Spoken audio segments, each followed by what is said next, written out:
가슴에 손을 얹고 이렇게 고백하겠습니다. 하나님은 나를 사랑하십니다. 하나님의 사랑에 나는 위로를 받습니다. 나는 하나님을 절대로 포기하지 않을 것입니다. 그런 한 주간의 삶을 살아가는 여러분 되시길 축복합니다. 아멘. 여러분, 오늘 설교 제목은 뿌리 깊은 나무라는 제목입니다. 혹시 제목을 듣고 드라마를 떠올리신 분들이 없진 않은가 또 생각하게 됩니다. 맞습니다. 2011년에 SBS에서 방영했던 뿌리 깊은 나무라는 드라마가 있습니다. 제가 드라마를 많이 보는 편은 아닌데 이 드라마는 나름 재미있게 본 기억이 있습니다. 15년이 넘었기 때문에 스포 기간을 넘어섰기 때문에 제가 조금 스포하겠습니다. 이 한글 창제를 둘러싸고 이 이도 세종대왕과 그리고 사대부 신하들의 은둔 조직 밀본이라는 세력이 대립하는 내용을 다룬 드라마이죠. 이도는 자신이 한글을 세종대왕 자신이 한글을 창제하는 것이 이 백성들을 위한 마음에서 창제하려고 하지만 이 사대부 신하들은 그것이 뭔가 왕권을 위한 것임을 그렇게 오해하고 이것을 막고 또 중국을 향한 그러한 어떤 중국의 속국으로 생각하면서 그것을 은밀히 반대하는 내용을 담고 있습니다. 그러나 우리가 알듯이 세종대왕이 한글을 창제한 이유는 무엇입니까? 나라의 주인이 왕이 아닌 백성들에게 또 나라의 백성이 이 나라의 든든한 뿌리인 것을 알기 때문에 그 백성으로 말미암은 나라, 뿌리 깊은 나무가 진정으로 나라에 회복되기를 바라는 마음에서 그러한 한글을 창제하는 모습을 보여준 드라마이죠. 겉으로 보기에는 화려한 왕이 나라의 주인처럼 여겨질 수 있지만 나라의 주인은 화려하지 않고 그렇게 보이지 않지만 국민이라는 것을 잘 나타내주는 드라마였습니다. 오늘 우리가 보게 되는 말씀도 나무에 드러난 어떤 풍성한 잎사귀와 멋진 자태를 강조하는 것이 아닌 땅 밑에 뿌리에 대해서 뿌리의 중요성을 강조하는 말씀을 오늘 우리는 보게 됩니다. 이 뿌리 깊은 나무를 통해 오늘 하나님께서는 어떻게 우리가 제자의 길을 걸어가라고 말씀하시는지 함께 보도록 하겠습니다. 먼저 1절 말씀 다시 한번 읽도록 하겠습니다. 같이 읽겠습니다. 복이 있는 사람은 악한 사람들의 꾀를 따라가지 않고 죄인들의 길에 서지 않으며 남을 업신 여기는 사람들과 자리를 함께하지 않고. 아멘. 자, 긴 시편 150편의 시작 1편 1절의 말씀은 복이 있는 사람으로 시편의 말씀을 시작하는 것을 보게 됩니다. 복이 있는 사람, 여러분 우리는 모두 복을 희망하면서 복받기를 갈망하면서 살아가고 있습니다. 우리 모두가 사실 행복하기를 바라고 있잖아요. 그리고 복이라는 것은 그리스도인 안에서도 복음이란 단어로 똑같은 한자 복이 쓰이면서 우리가 그리스도인으로서도 하나님의 복을 받는 것을 바라는 인생인 것을 알 수 있습니다. 물론 성경에서 말하는 복은 세상의 복과 다르다라는 것을 너무나 잘 알고 있죠. 복이 있는 사람이 성경에서 말하는 복이 있는 사람이 어떻게 다른지 복이 없는 사람과 오늘 시편 1편 말씀은 대조적으로 기록하고 있다라는 것입니다. 그래서 복이 있는 사람은 어떠한 사람입니까? 악한 사람들의 꾀, 죄인들의 길, 남을 업신 여기는 사람들과의 자리를 함께하지 않는 사람이라고 1절 말씀은 기록하고 있습니다. 말씀을 자세히 보면 꾀에서 악한 사람들의 꾀에서 그리고 길로 그리고 자리로 확장이 되는 것을 보게 됩니다. 점진적으로 악행이 발전되어 가는 것을 1절 말씀은 담고 있죠. 그리고 악인과 죄인, 남을 없이 여기는 사람은 다 비슷해 보이지만 사실 원어적으로 쓰이는 단어가 다른 것을 발견하게 됩니다. 먼저 앞에 이미지를 보듯이 악인은 리사, 죄인은 하타, 남을 업신 여기는 자는 레츠라는 단어가 쓰이게 됩니다. 리샤는 하나님 중심이 아닌 자기 중심적으로 생각하는 사람이라는 의미를 가지고 있고, 하타는 빗나간 길인 줄 알면서 상습적으로 죄를 짓는 사람, 그리고 레츠는 하나님과 다른 사람을 업신여기고 비웃는 사람이라는 원어적 의미를 가지고 있습니다. 그러니까 종합적으로 이야기하면 악인은 자기 중심적으로 생각하는 것에서 출발하는 거예요. 자기 중심적으로 생각하는 그런, 어떻게 보면 처음에는 조그만, 우리가 생각했을 때 죄라고 악이라고 생각하지 않을 수 있는 것이지만 그것에서 출발하고, 그리고 상습적인 죄의 길을 걸어가게 되고, 더 나아가 하나님과 다른 사람을 업신여기는 악인들과 함께 지내는 사람이라는 것을 1절 말씀은 이야기하고, 악행이 그렇게 확장되고 발전되어 가는 것을 나타내고 있습니다.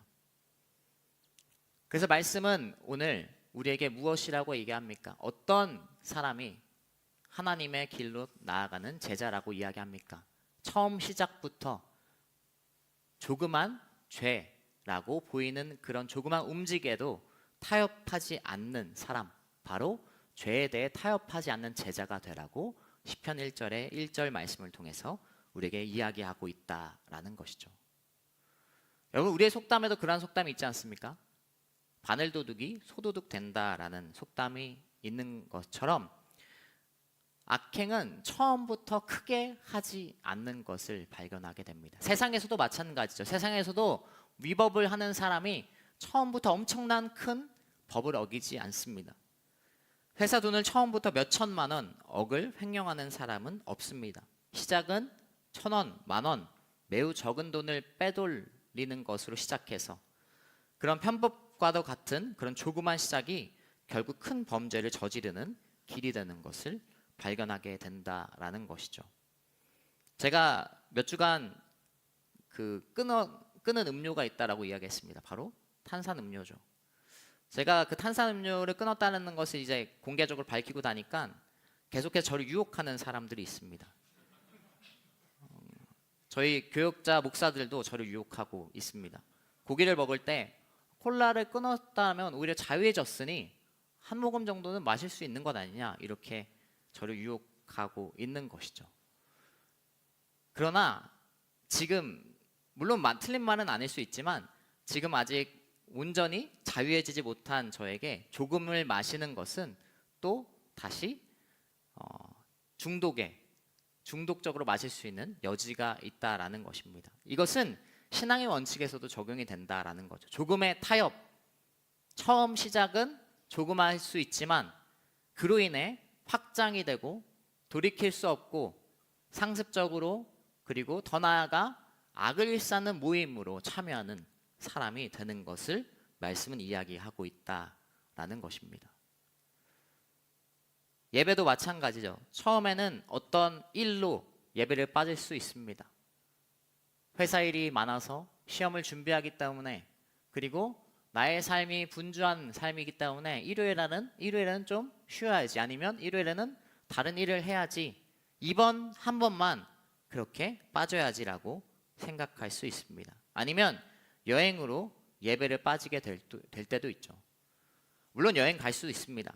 그러나 제가 항상 강조했던 것은 가서 예배 드려야 합니다. 여행 지역이 어디든 우선순위로 예배를 드려야 되는 것이죠. 이곳이 아니더라도 가는 지역과 가는 나라에서 예배를 드려야 되는 것이 우리의 신앙의 원칙이고 타협하지 않는 신앙입니다. 어떠한 일로, 어떠한 것으로 시작은 보잘것없을 수 있지만 예배의 시작, 예배의 시간, 신앙의 시간 속에, 신앙의 모습 속에 여러분 타협하지 않는 여러분 되시길 축복합니다. 그것이 바로 나 중심적인 생각의 시작이죠. 나 중심적인 생각의 시작이 결국 우리의 신앙을 무너뜨리고 죄의 길을 들어오는 그런 유혹의 길인 것을 기억하면서 그 자리 속에 나 중심적인 생각을 내려놓고 주님께 나아가야 된다라는 것입니다. 여러분, 직장에서도 마찬가지입니다. 어떠한 사람에 대한 뒷담화의 자리 동조하지 않는 여러분 되시길 축복합니다. 그 자리를 떠나십시오. 그것에 반응하지 않고 그냥 흘러가는 대로 있어도 좋지만 가장 좋은 것은 그 자리를 떠나는 것이 우리에게 필요한 것이죠. 여러분이 죄에 대해서 타협하지 않은 구별된 그리스도인 되기를 축복합니다. 여러분이 죄의 시작이 되는 나 중심적인 생각을 내려놓기를 예수 그리스도의 이름으로 축복합니다. 우리 옆 사람에게 이렇게 축복하겠습니다. 죄에 타협하지 맙시다. 죄에 타협하지 맙시다. 한 번 더 축복할 때 구별된 그리스도인 됩시다. 구별된 그리스도인 됩시다. 그러한 복 있는 사람 되기를 축복합니다. 우리 이어서 2절부터 3절 말씀 함께 읽도록 하겠습니다. 같이 읽겠습니다. 여호와의 율법을 즐거워하고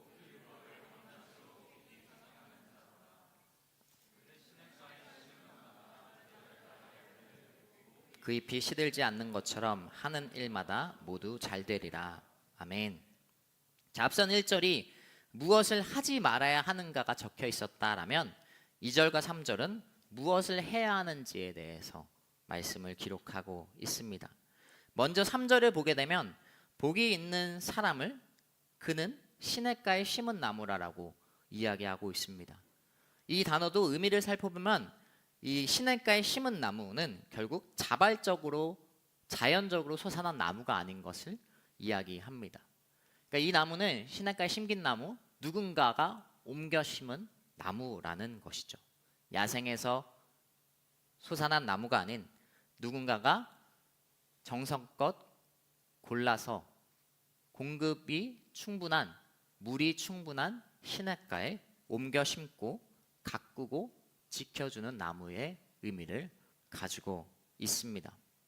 여러분, 이스라엘 지역, 특별히 광야가 많은 그 나라 가운데, 그리고 기후가 건조하고 비가 정말로 희박한 그 나라 가운데 시냇가에 심은 나무는 정말로 큰 혜택 그리고 큰 공급원이 되는 장소에 심겨진 나무입니다. 괜찮아요? 네.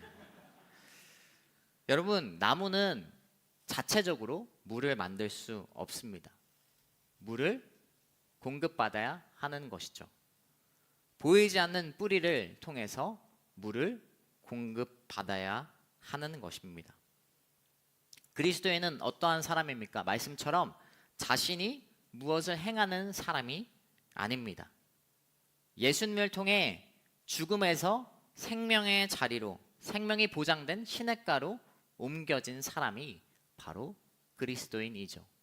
자신의 어떠한 것으로 시냇가에 자발적으로 생겨난 나무가 아니라 예수 그리스도로 말미암아 우리는 죽음의 생명이 옮겨진 시냇가의 자리로 옮겨졌습니다. 그리고 주님께서 지키시고 보호하시고 가꾸시는 것이죠. 그럼 우리는 무엇을 해야 됩니까? 무엇을 우리에게 요구하고 있습니까? 우리는 예수 그리스도라는 그 공급지에 뿌리를 내리는 것이 우리에게 필요한 것을 이야기합니다. 물을 만드는 것이 아니라 어떠한 자발적으로 무엇을 하는 것이 아니라 뿌리가 우리의 생수의 근원 되시는 예수 그리스도께 뿌리를 내려야 되는 것을 말씀은 이야기하고 있다라는 것이죠. 두 번째 1편의 말씀을 통해 우리에게 말씀하시는 것은 예수 그리스도에게 뿌리 내린 제자라는 것을, 우리에게 그것을 요구하고 있는 것을 보게 됩니다. 여러분은 어떠한 것에 공급받고 있습니까? 어떠한 것에 뿌리를 내리고 있습니까? 만약 여러분 나무가 더러운 물이나 다른 것, 물이 아닌, 깨끗한 물이 아닌 다른 것에 뿌리를 내면 어떻게 될까요? 그 나무는 썩게 되고 죽게 될 것입니다. 우리의 몸과 영도 마찬가지죠. 건강하지 않는 것을 먹으면 건강해질 수가 없습니다. 건강하지 않은 것을 먹으면 내 몸이 건강할 수가 없는 것이죠. 말씀은 이렇게 기록하고 있습니다. 요한복음 4장 14절 말씀, 너무나 잘 아는 말씀을 함께 다시 한번 읽도록 하겠습니다. 같이 읽겠습니다. 그러나 내가 주는 물을 마시는 사람은 영원히 목마르지 않을 것이다. 내가 주는 물은 그 사람 안에서 계속 솟아올라 영생에 이르게 하는 샘물이 될 것이다. 아멘. 예수님에게 뿌리를 내려야만 한다라는 것을 말씀은 계속해서 이야기하고 있습니다. 우리는 예수님에게 뿌리를 뻗어야 합니다. 뻗어야 하는 것이죠. 우리의 노력과 우리의 결단을 통해서 주님을 갈망하고 주님을 소망해야 합니다. 대표적인 것이 무엇인지 3절 앞 2절에 읽었던 말씀에 기록되어 있습니다. 무엇입니까? 그 주님을 향해 뿌리를 뻗는 것, 바로 주님의 말씀을 주야로 묵상하는 것, 밤낮 깊이 생각하는 사람이 주님을 향해 뿌리를 뻗는 것인 것을 대표적으로 잘 이야기하고 있다라는 것이죠. 그냥 일요일만 왔다가 돌아가는 것이 아니라 나의 삶에서 삶의 모든 순간, 하루의 아침과 밤에서도 주님을 향해 내 손을 뻗는 것, 하나님의 말씀을 향해 내 갈망을 가지는 것을 이야기하고 있습니다. 저는 여러분이 주일 예배만으로 만족하지 않은 여러분 되시길 축복합니다. 주중에 너무나 많은 귀한 집회가 있고 예배가 있습니다. 특별히 돌아온 주 카운트다운이 예정돼 있죠. 마지막 때를 향한, 이 시대 마지막 때를 향해 나아가고 있는 것이 분명한 시대 가운데 하나님 앞에, 물론 금요일과 토요일 익숙치 않은 시간이지만 하나님께 나오신 여러분 되시길 축복합니다. 주님 앞에 예배를 드리지 않고 불안하지 않으세요? 주님 앞에 예배를 주중에도 드리지 않는다면 우린 세상의 풍파와 시련 속에 평안할 수가 없는 사람인 것을 발견하게 됩니다. 우리가 이 나라도 물론 여전히 혼란스럽지만 세상이 얼마나 혼란스럽고 어려운 시대 속에 살아가고 있습니까?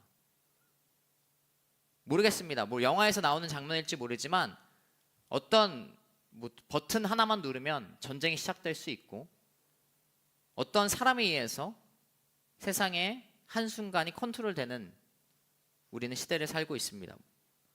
물론 버튼 한 명이 누른 게 아니라 열쇠를 돌리고 두세 사람이 같이 버튼을 눌러야 되는 것처럼 영화에 나오지만 어쨌든 우리는 너무나 한순간에 모든 것이 사라질 수 있는 시대 가운데 살아가고 있다라는 것이죠. 그리고 사람은 얼마나 연약한지 존재인지 우리는 매 순간 깨닫게 됩니다. 거대한 자연 앞에 그만큼 발달한 우리 사회에서도 여전히 한없이 작아지는 우리는 자연 앞에 보잘것없는 존재인 것을 발견하게 된다라는 것이죠. 날이 갈수록 재해와 그리고 자연의 그리고 질병과 여러 가지 어려움이 우리 시대 가운데 존재하고 있습니다. 마지막 때로 살아가는 이 시대 가운데 여러분 하나님께 뿌리를 뻗는 여러분 되시길 축복합니다. 주야로 말씀을 묵상하고 주님을 향해 나의 생각을 주님께 올려드리는 사람이 되어야 되는 것이죠. 그 자리가 우리가 예배의 자리 그리고 나의 삶의 자리 가운데 온전히 주어지는 여러분 되시길 축복합니다. 마지막으로 한 가지 더 이야기하고 있습니다. 2절 말씀에서는 여호와의 율법을 밤낮 깊이 생각하는 사람을 이어서 어떻게 묵상하는 사람이라고 이야기하고 있습니까? 즐거워하는 사람이라고 이야기하고 있습니다. 물론 마지막 때를 준비하면서 우리는 경각심을 가지고 나아가야 됩니다.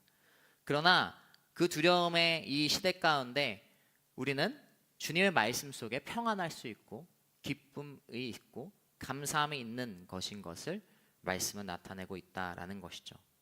지난주부터 팔로우 더 메시지가 진행되고 있습니다. 사실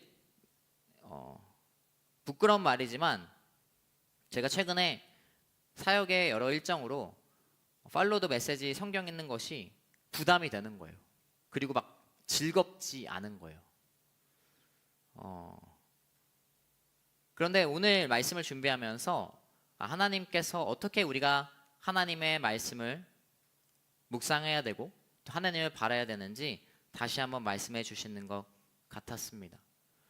여러분 말씀을 바라볼 때 또 하나님께 나아갈 때 기쁨과 감사함의 마음을 가지고 나아가는 여러분 되시길 축복합니다. 말씀 묵상하는 것이 왜 어렵습니까? 시작하기 전부터 그 무거운 마음을 가지고 우리는 시작하기 때문에 그래요. 신청하기 전부터 말씀 묵상이 너무나 어렵고 하나님께 예배 드리는 것이 무겁게 느껴지니까 기피하게 되는 것이죠. 그러나 복 있는 사람은 어떠한 사람입니까? 밤낮 깊이 하나님께 뿌리를 뻗되 기쁜 마음과 감사한 마음으로 주님께 나아가는 사람이라는 것이죠. 저는 여러분이 이 하나님께 나아가는 것, 예배 드리는 것, 말씀을 보는 것이 세상의 어떤 즐거움보다 세상의 어떤 흥미보다 가장 큰 감사와 기쁨을 주는 행복을 주는 귀한 통로가 되기를 축복합니다. 여러분 생수의 근원 되신 예수 그리스도 안에 뿌리를 내리십시오. 예수 그리스도가 여러분의 기쁨의 근원이 되기를 축복합니다. 우리 옆 사람에게 이렇게 축복하겠습니다. 예수님이 우리의 기쁨의 근원 되십시오. 예수님이 우리의 기쁨의 근원 되십시오. 아멘. 마지막으로 4절부터 6절까지 말씀 함께 읽도록 하겠습니다. 같이 읽겠습니다. 악인은 그렇지 않으니 그저 바람에 날려 가는 겨와 같도다. 그러므로 악인들은 심판을 견디지 못하며 죄인들은 의인의 모임에 참석하지 못하리라. 의인의 길은 여호와께서 보호하시나 악인의 길은 망하리라. 아멘. 자, 이제 앞서 이야기했던 복 있는 사람에 대해 얘기했다면 이제 4절부터는 완전 말씀의 분위기가 바뀌는 것을 발견하게 됩니다. 악인은 어떻습니까? 완전히 반대인 것을 이야기합니다. 그저 바람에 날리는 겨와 같다라고 이야기하죠. 제가 겨가 뭔지 몰라서 사진을 검색하다가 이렇게 나오는 것을 발견하게 됐습니다. 겨는 무엇입니까? 곡물을 퀴즈를 통해 알맹이가 떨어지게 되고 곡물의 알맹이가 떨어지고 그리고 겨는 날아가게 되죠. 그러니까 알맹이가 떨어진 껍질이 겨인 것이죠. 그런 겨는 껍질은 어떻게 됩니까? 가장 약한 바람에도 흩날리는 것을 보게 됩니다. 당연하지만 나무와 겨의 가장 결정적인 차이는 무엇입니까? 뿌리의 차이입니다. 알맹이 없는 겨는 껍질은 뿌리 내리지 못합니다. 한 곳에 뿌리 내리지 못하죠. 바람에 흩날려서 어디 떨어지더라도 여전히 계속 바람에 흩날리는 겨입니다. 땅에 떨어지더라도 뿌리를 못 내리는 것을 보게 됩니다. 겨는 옮겨지지도 않고 심겨지지도 않고 바람으로부터도 보호받지 못하는 겨는 멀리 날아갈 수밖에 없습니다. 오늘 말씀을 통해 마지막 세 번째, 주님께서는 우리에게 어떤 제자 되기를 원하십니까? 어떤 시련에도 흔들리지 않는 뿌리 깊은 제자가 되라고 말씀하고 계시다라는 거예요. 흩날리는 겹뿐 아니라 뿌리가 옅은 나무도 마찬가지죠. 겉보기에는 굉장히 화려해 보이는 나무일지라도 뿌리가 옅은 나무는 흔들리게 되어 있습니다. 그리고 겉보기에는 보잘것없는 나무이지만 뿌리가 깊은 나무가 있는 것을 발견하게 됩니다. 바로 사진처럼 뿌리가 옅은 나무와 깊은 나무가 겉보기에는 다르게 있는 것을 보게 된다라는 것이죠. 평소에는 차이가 없습니다. 그러나 어떨 때 차이가 납니까? 큰 태풍이 오거나 그리고 강한 바람이 불게 되면 뿌리가 옅은 나무는 겉보기에는 큰 나무일지라도 쓰러지게 되어 있습니다. 겉보기엔 보잘것없어도 뿌리가 깊은 나무는 버티게 되는 것이죠. 태풍이 오면 큰 바람이 불면 차이가 나게 되어 있습니다. 시련이 오면 그리고 고난이 오면 뿌리가 깊은 나무와 뿌리가 옅은 나무는 차이를 보여줍니다. 성경에 많은 인물들이 때론 연약하고 때론 어렵고 때론 고난이 있지만 뿌리가 깊은 사람은 다시 일어서고 그 시련을 딛고 더 회복되고 하나님께 더 나아가는 사람인 것을 보게 됩니다. 대표적으로 다윗이 그렇잖아요. 얼마나 많은 실수를 그리고 큰 죄를 저지릅니까? 살인과 간음과 그리고 자신의 아들들에게도 사실은 어려움을 지어지고 가는 다윗이었죠. 그러나 그러한 어려움과 시련과 태풍 같은 고난이 와도 그의 뿌리가 하나님께 온전히 있었기 때문에 광야에서도 그는 하나님을 바라며 하나님께 매달리는 사람이었던 것을 발견하게 됩니다. 그러한 사람은 결국 주님 마음에 합한 자, 회복이 되는 사람인 것을 발견하게 되는 것이죠. 뿌리가 없거나 뿌리가 옅은 것은 결국 드러나게 되어 있습니다. 복이 있는 사람, 그리고 우리에게 말씀하시는 뿌리 깊은 제자는 하나님 안에서 어떤 시련과 고난과 태풍에도 흔들리지 않는 제자라는 것이죠. 악인들은 뿌리가 없습니다. 그리고 겉보기에는 화려해 보이지만 조그만 시련에 넘어지는 악인들을 보게 됩니다. 요한계시록에도 악인들이 서로가 싸우는 것을 말씀을 통해 보게 됩니다. 그러나 복이 있는 사람은 하나님과 함께하는 사람이기 때문에 그 여정을 이겨내며 살아가는 사람으로 살아가게 됩니다. 1절 말씀에 처음 단어 등장하는 복이 있는 사람은 사실 단수로 기록이 됩니다. 단수로 기록되어서 그런 어려움과 시련이 있을 때 어려워 보이지만, 그리고 넘어질 것 같지만 그러나 넘어지지 않는 사람인 것을 6절까지 말씀을 통해 이야기하고 있다라는 것이죠. 그리고 그렇게 뿌리 깊은 나무로 버티고 견디며 나아갈 때 5절 말씀에 무엇이라고 기록합니까? 의인들의 모임에 바로 들게 된다라고 이야기합니다. 복 있는 사람은 단수에서 의인의 모임, 복수의 모임으로 그러한 하나님 앞에 견디고 버틴 사람들이 함께 이겨내는 모임으로 인도되는 것을 보게 된다라는 것이죠. 폭풍과 같은 세상 속에서 요동치고 흔들리는 겨와 같은 사람이 아닌 나무처럼 뿌리가 깊은 그리스도인 되기를 축복합니다.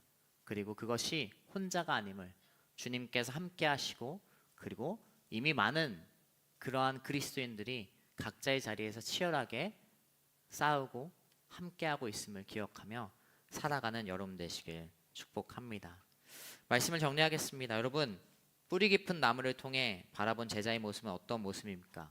세상과 타협하지 않는 그리스도인, 그리고 밤낮으로 주님을 기뻐하는 그리스도인, 주님으로 인해 공급받는 그리스도인, 그리고 어떠한 태풍과 같은 시련에도 흔들리지 않은 주님 안에 깊이 뿌리 내린 그리스도인인 것을 발견하게 됩니다. 그 사람이 진정한 복을 가진 소유자, 세상에서 얘기하는 물질과 세상에 드러나는 화려함의 복이 아닌 내면의 튼튼한 주님 안에 뿌리 내린 복이 있는 사람이라고 말씀은 기록하고 있다는 것을 기억하면서 내일부터 하루를 살아갈 때 주님을 향해 뿌리를 뻗는 뿌리 깊은 나무 되기를 축복합니다. 말씀을 기억하고 우리 함께 찬양할 때 자리 나와서 함께 찬양하면서 나아가도록 하겠습니다.